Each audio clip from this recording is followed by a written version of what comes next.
Bismillahirrahmanirrahim. Assalamualaikum warahmatullahi wabarakatuh. Selamat pagi anak-anak solih dan solihah. Hari ini saya alhamdulillahirrahmanirrahim. Hari ini kita bertemu kembali ya, tanggal 22 Oktober tahun 2020, bertepatan dengan Hari Santri ya. Semoga anak-anak menjadi santri yang solih, solihah, sehat, cerdas, dan senantiasa gembira. Amin. Allahumma amin. Baik, bulan ini juga bertepatan dengan bulan Rabiul Awal ya sayang ya, bulan kelahirannya Nabi siapa? Muhammad Sallallahu Alaihi Wasallam. Dan insya Allah hari Sabtu kita ada acara Maulid Nabi ya, SDIT Bina Amal 2, jangan lewatkan dengan media Zoom, insya Allah jam 9. Baik, hari ini kita awali pembelajaran dengan basmalah. Bismillahirrahmanirrahim. Anak-anakku, hari ini kita belajar subtema 3, pekerjaan orang tuaku. Nah, Anda sudah tahu belum nih pekerjaannya orang tuanya dengan jelas begitu ya? Nanti bisa bertanya jawab ya. Bagaimana toh beratnya orang tua kita bekerja seperti itu. Terus perjuangannya. Nanti kita bisa mengambil nilai-nilai perjuangan orang tua bekerja ya. Karena orang tua sudah bekerja, maka selayaknya kita anaknya harus rajin belajar, senantiasa mendoakan orang tua, seperti itu, senantiasa bermuka berseri kepada orang tua, gitu ya. Baik, kompetensi dasarnya adalah 3.5, menguraikan pendapat pribadi tentang isi buku sastra, cerita, dongeng, dan sebagainya. 3.3, mengidentifikasi kegiatan ekonomi dan hubungannya dengan berbagai bidang pekerjaan serta kehidupan sosial dan budaya di lingkungan sekitar sampai provinsi. Tujuan pembelajarannya adalah setelah membaca dongeng Serigala yang Tamak, siswa mampu menilai cerita secara detail. Setelah membaca proses pembuatan kertas dan proses menghasilkan beras, siswa mampu mengidentifikasi jenis pekerjaan terkait sosial budaya di wilayahnya. Sudah siap ya anak-anak ya? Baik. Dongeng adalah cerita yang tidak benar-benar terjadi, khayalan ya. Umumnya dongeng diceritakan secara turun-temurun untuk mewarisi pesan moral yang terkandung di dalamnya.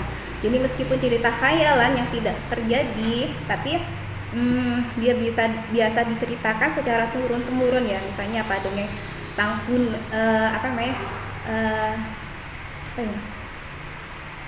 kisah Gunung Tangkuban Perahu, terus Sang Kuryang, terus Maling Kundang. Itu contoh-contohnya. Baik, Bu Ana akan bacakan sebuah dongeng. Siap ya? Simak. Dongeng Tupai dan Ikan Gabus. Dahulu kala hiduplah sepasang sahabat di daerah Kalimantan Barat. Mereka adalah seekor tupai dan seekor ikan gabus. Tiap hari mereka melakukan kegiatan bersama-sama, mencari makan, bermain, bahkan mengunjungi tempat-tempat baru selalu dilakukan bersama. Suatu hari, tupai tidak melihat gabus, sahabatnya. Ia mencarinya ke tempat biasa gabus tinggal. Saat bertemu, tupai sangat kaget. Gabus terlihat lesu, ternyata ia sedang sakit. Tupai sangat sedih. Ia menawarkan makanan untuk sahabatnya. Namun gabus tidak berselera makan. Gabus hanya menginginkan satu jenis makanan yang diyakininya dapat menyembuhkan penyakitnya. Tupai berjanji akan mencari demi sahabatnya. Sahabat yang setia ya. Setelah gabus mengatakan makanan yang dapat menyembuhkan penyakitnya, tupai sangat kaget. Ia harus mencari hati ikan hiu. Ikan hiu sangat ganas, tidak terpikir olehnya ia bisa mendapatkannya. Namun tupai bertekad untuk mendapatkannya. Ia ingin sahabatnya sembuh. Tupai kemudian melompat dari satu pohon kelapa ke pohon kelapa lainnya yang dekat dengan tepi pantai. Saat menemukannya, ia melubangi satu kelapa dan membiarkan airnya habis. Kemudian sang tupai masuk ke dalam kelapa. Angin kencang membuat kelapa jatuh ke pantai dan ikan hiu memakannya. Ikan tersebut mencoba bertahan sampai kehabisan tenaga.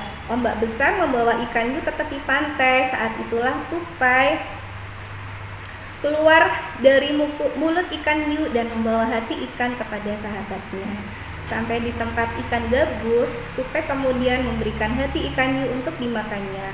Beberapa hari kemudian, Tupai melihat sahabatnya segar kembali. Betapa senangnya Tupai melihat ikan gabus sehat kembali, sehat seperti sedia kala. Jadi dongeng ini disadur dari dongeng dan cerita rakyat Nusantara paling melegenda Ajeng Restiani. Itu dongengnya ya sayang ya. Itu Tupai dan ikan gabus. Baik, kita akan mengulas nih dongeng tersebut ya. Baik, menentukan unsur-unsur cerita dengan peta pikiran. Pada pekan sebelumnya kita sudah belajar ya unsur-unsur cerita apa saja ya, judul dan lain sebagainya. Masih ingat ya anak-anak ya? Kita akan mengulasnya dengan menggunakan peta pikiran. Baik, seperti ini ya peta pikirannya ya, unsur-unsur cerita. Jadi mulai dari judul, tokoh, sampai pesan moral. Ayo anak-anak ingat enggak tadi judulnya apa sayang? Kita coba judulnya tadi. Ya, judulnya adalah Tupai dan Ikan Gabus. Tokoh utamanya hanya dua ini ya, tokohnya juga Tupai dan ikan gabus sama. Sifat tokohnya bagaimana tadi? Tupai seperti apa tadi? Berjuang ya dia, ingin sahabatnya sembuh. Tapi kok obatnya kok susah sekali ya. Tapi dia tidak menyerah gitu ya. Jadi Tupai kita bisa katakan pantang menyerah. Dan ikan gabus pun sebagai sahabatnya, dia tidak sungkan-sungkan gitu ya meminta pertolongan kepada sahabatnya saat membutuhkan. Jadi nggak minta tolong terus, ketika dia mampu dia lakukan sendiri. Tapi karena dia sedang sakit nggak mampu, dia mengatakan kepada saudaranya, sahabatnya minta tolong gitu ya. Tempatnya di mana tadi ya? Ya, daerah Kalimantan Barat. Seperti itu, di Pulau Kalimantan. Awal ceritanya apa tadi sayang? Ya, Tupai dan ikan gabus bersahabat. Suatu hari Tupai sangat kaget melihat gabus terlihat lesu. Ternyata ia sedang sakit. Jadi awal ceritanya ini sakit ya ikan gabusnya. Akhir ceritanya bagaimana?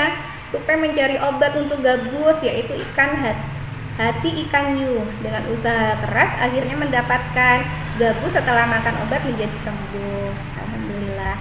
Pesan moralnya adalah ya, dalam bersahabat harus senantiasa tolong menolong. Kadang kita yang ditolong, kadang juga kita yang menolong.